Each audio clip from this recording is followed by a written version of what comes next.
Buenas tardes, profesor y compañeros. Soy Carla Milagros Melgarejo Velázquez, del Grupo de Psicoestadística, PSI 2.1.2.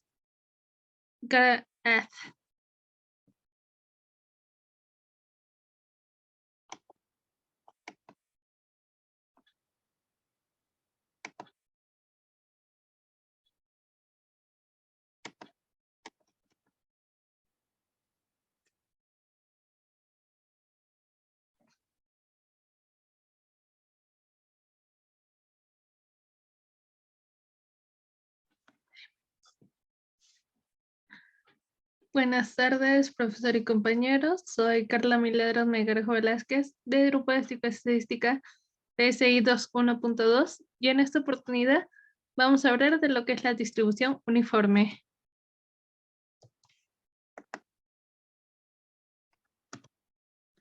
En estadística podríamos decir que la distribución uniforme también es una distribución de probabilidad en la que todos los resultados son ya igualmente probables.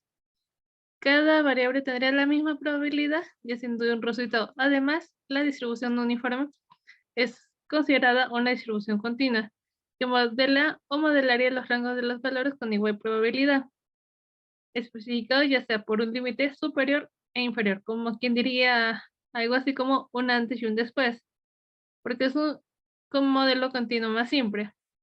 Esto corresponde a que son variables aleatorias que solo pueden tomar valores de dos extremos, A y B, que son los ejemplos que más solemos usar, y los intervalos de la misma longitud, que tienen la misma probabilidad de hacerlo. También se puede expresar como modelo probabilístico. Esto equivale a obtener números aleatorios en el intervalo.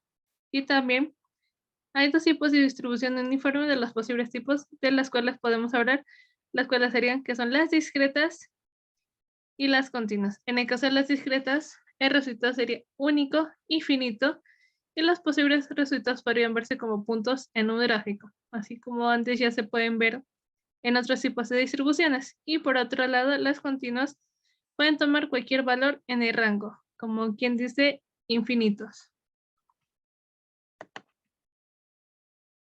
Las aplicaciones de la distribución uniforme nos dicen que puede ser por una hipótesis nula y simple de la distribución estadística de pruebas continua. Y la estadística de pruebas se distribuye uniformemente, ya sea entre 0 y 1, si la hipótesis nula es verdadera. En lo que tenemos es muestreo de una distribución uniforme. Y dice que hay muchas aplicaciones donde los experimentos de simulación son útiles. Muchos lenguajes de programación tienen la capacidad de generar números pseudo aleatorios distribuidos según distribución estándar uniforme. Y también si un valor es sostenido de la distribución uniforme estándar, entonces el valor va a ser considerado, como vemos aquí, ya que tendrá una distribución uniforme parametrizada por A y B como antes. También tenemos lo que es el muestreo de una distribución uniforme, pero en este caso arbitraria, la cual nos dice que es útil para elegir distribuciones arbitrarias. Un método común de muestreo por transformada inversa que utiliza la distribución de probabilidad de la variable aleatoria objetiva. Este modelo es muy útil en el trabajo teórico, dado que la simulación con este método requiere cambiar los CDF de lo que es la variable objetiva, como quien diría poder cambiar los datos y todo eso, y los métodos que se han utilizado. También nos sabrá que la distribución normal sería un ejemplo de la ineficiencia del método de transformación inversa. Sin embargo, existe un método exacto, la transformación de Boss-Muller, que nos dice que utiliza una transformación inversa para transformar dos variables aleatorias independientes idénticas en dos variables aleatorias normales independientes. Y bueno, aquí tendríamos un ejemplo que nos dice que una compañía brinda servicios eléctricos y provee niveles de voltaje uniformemente distribuidos entre 123.0 voltaje y 125.0 voltaje. Esto significa que en una toma doméstica es posible tener cualquier valor de voltaje que pertenezca a dicho intervalo. Entonces, según lo visto anteriormente, la gráfica de la función es la densidad de este rectángulo rojo, el cual vemos a continuación. Pues nos indica que mayormente la densidad sería todo esto, y aquí están los valores entre todos los voltajes.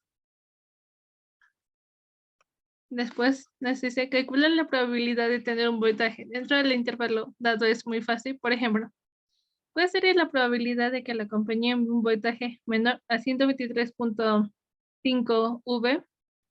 Esta probabilidad podría equivaler al área de rectángulo sombreado en azul, como hemos visto anteriormente en el gráfico anterior, en el cual vemos cómo se va sumando y restando los valores y cuál es la probabilidad de que el voltaje entregado sea mayor, que es otra pregunta. Y nos dice, como el área total es igual a 1, la probabilidad buscada es lo que vemos lo siguiente. A lo que podríamos deducir que tiene ya sentido, ya que 124.0 es precisamente el valor en el centro del intervalo, como quien diría que hiciéramos la mediana y viéramos el valor intermedio entre los dos. El otro ejemplo, que es casi como la continuación de este, nos dice que cierta variable aleatoria, que es x, tiene una distribución uniforme en el intervalo de 0 a 100 y nos dice determinar las probabilidades que nos da es de que el valor sea menor a 22, y también que sea entre valores de 20 y 35, y también el valor esperado, la varianza y la desviación estándar de esta distribución. Aquí tenemos los que serían las posibles respuestas, las cuales son respuesta A, B, C y D. Digo A, B, C, y se determina semejante al ejemplo anterior, pero de esta manera hay que utilizar la altura, determinar la altura de rectángulo, recordando que el área total debe ser igual a 1. Lo que vamos por lo siguiente, a lo que nos explica que por lo tanto el rectángulo tiene una altura igual de 1 entre 100, lo que nos daría 0,01%. Y como vamos viendo, las probabilidades que vimos, cómo se van multiplicando y se van sacando los valores. Después tenemos lo que es la respuesta B. La probabilidad pedida equivale al área de rectángulo cuyo ancho es 35 menos 20 y cuya altura es 0,01. En el cual también vamos todo el procedimiento que se necesita y que dice que si se prefiere acudir directamente a la función de distribución dada anteriormente, entonces solo hay que sustituir los valores, como vemos por aquí a continuación.